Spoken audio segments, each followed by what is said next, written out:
Long time no see, ladies and gentlemen. With the Dead or Alive 6 Deluxe demo concluding this weekend and the game officially releasing today, I wanted to talk about how this game is shaping up to be one of my favorite fighting games right now. Of course, by all means, it's not perfect. However, it has a lot of elements that I love about fighting games and regular games altogether. And no, I'm not just talking about, the jiggle physics and the core values of the game, even though I do find them attractive. I'd never really played a Dead or Alive game seriously. A while ago, I was supposed to start when the Dead or Alive 5 had that Arc System collaboration that featured BlazBlue and Guilty Gear costumes on Dead or Alive characters. But unfortunately, I never got to that. However, I did play Dead or Alive 2 way back in the day on the PS2 when I didn't have one, and I went over to my uncle's house so we can play 1v1. But with that being said, I have no knowledge whatsoever on any lore or any characters. So I'm going into this new installment with a blank slate. I dove in and didn't expect much. I expected myself to transition pretty well into Dead or Alive just because I played Tekken and Soul Calibur 6 and thought that if I played those games, then I can play Dead or Alive, right?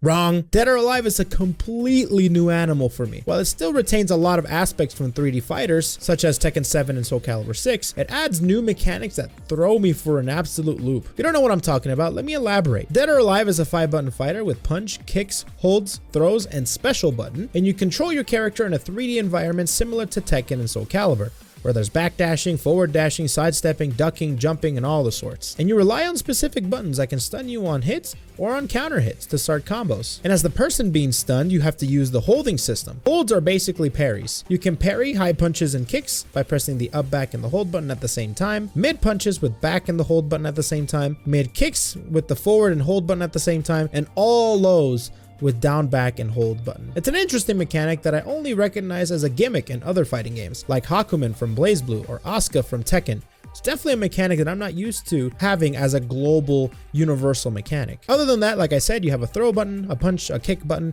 and a brand new special button that you can use to execute attacks for offense, which sounds awesome. But then you start realizing as the more you play it, that this game doesn't have the regular fighting game rules that other fighting games have. For example, throws are a lot faster than regular buttons, so you can punish unsafe strings with grabs. And some grabs are very devastating. Another thing as well is you have specific moves you have to throw out or strings you can throw out, and you have to be able to hold them or parry them. And depending on if you guess right or wrong, if you guess wrong, you eat a big launcher and eat a ton of damage. But if you guess correctly, you're out of the situation. It's a fascinating game that relies a lot on knowledge of the game's characters and also mind games. You can easily get into your opponent's head just by guessing right in a few situations where you can hold their strings or their buttons. And this right here is why I love Dead or Alive. It rewards players that play with hearts and have next level godlike reads. To take risk and be heavily rewarded for guessing correctly, but also be punished for guessing incorrectly. Now, like I said, I love this mechanic, but it also infuriates me.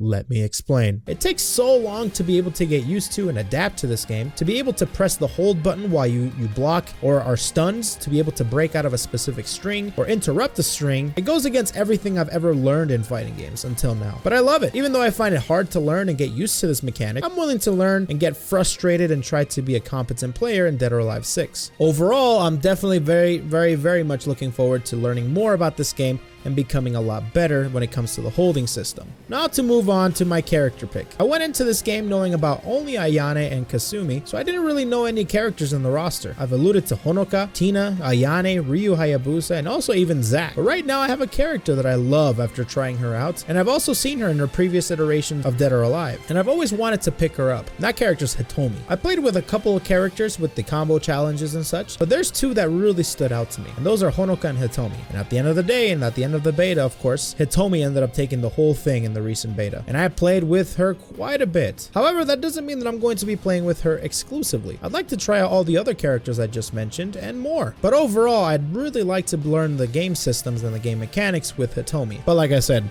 Honoka, she's up there, man. And who knows, maybe there's some other characters that I haven't really looked at that I really like. And with that, I'd like to kind of give some closing remarks before I end the video about the recent news of Dead or Alive 6 not being at EVO. It definitely was a shocker and surprising to know that this game won't be at the EVO main stage, especially since there's a lot of people interested in the game and a lot of people wanting to play it as well. However, regardless of all that, I'd like to cover this game extensively and play it as often as I can. I'd like to play the story and do all the single player content and also play online with new characters characters and possibly even make tutorials explaining some mechanics for new players when they want to try out Dead or Alive 6. However, I might stick with online matches and entertainment content when it comes to Dead or Alive 6. All in all, this game is extremely fun to me and I want to play it more, so expect more Dead or Alive 6 from myself. And there you have it, folks. That's pretty much a short summary as to why I think Dead or Alive 6 is shaping to be one of my favorite fighting games right now. It's really hard for me to pick up a fighting game and be able to really stick through thick and thin and be able to get through all the frustrating levels and aspects of a fighting game and to try and learn it. So that's definitely one of the biggest indicators that I'm really enjoying my time with Dead or Alive 6. And I hope I can get around to it and do a whole bunch of different content for it. Anyways, guys, I appreciate you guys looking at the video. Hopefully you guys are having fun with Dead or Alive 6. If you guys are watching this, I'm going to be streaming Dead or Alive 6, at least the launch, a little bit later on today. If you guys do want to check it out, I'm going to be streaming at 8 o'clock Mountain Standard Time. It's going to be a lot of fun. I hope to see you guys there. And of course, I'll give you all the whole YouTube spiel. Follow me on Twitter if you guys want to know anything about me or the channel. Subscribe for more Dead or Alive. Like the video if you guys did. And of course, comment in the comment section down below if you're going to be playing Dead or Alive 6 right on launch, or if you're going to be getting it later on. Anyways, thank you all for watching once again. I'll see you guys later.